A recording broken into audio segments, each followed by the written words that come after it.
युवती को ब्लैकमेल करी गिरफ हेले युवक। एपरी एक घटना घटी बलांगीर टाउन थाना अंचल। गिरफ युवक जनक चूड़ापाली गाँवर 22 वर्षीय सुमित कुमार नाग बोली जनापड़ी। सुमित बलांगीर सहरर जड़े युवती फोटो को अन्य अश्लील फोटो सहित एडिट करथिला।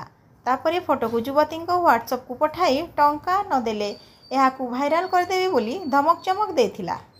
बारंबार ब्लैकमेल करिबारु युवती जनक बलांगीर टाउन थाना रे द्वारस्थ होइथिले।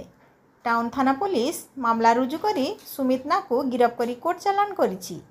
बलांगीर जने युवती हमर टाउन थाना रे अभियोग करथिले कि सुमित कुमार नाग चूड़ापाली रो जे से तांकर फोटो को एडिट करिके तांकर फोटो को ब्लैकमेलिंग करूथला एवं तांकर व्हाट्सएप रे से फोटो सब सेंड करिके तां कैश डिमांड करूथला।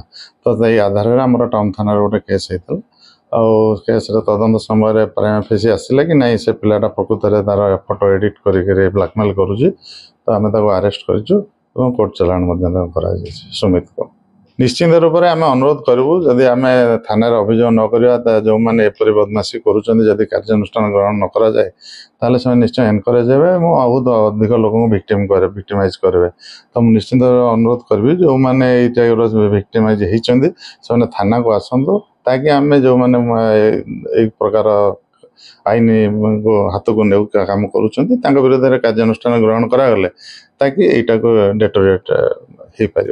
बलांगीर संजीव कुमार पुरोहित का रिपोर्ट विकसित ओडिशा।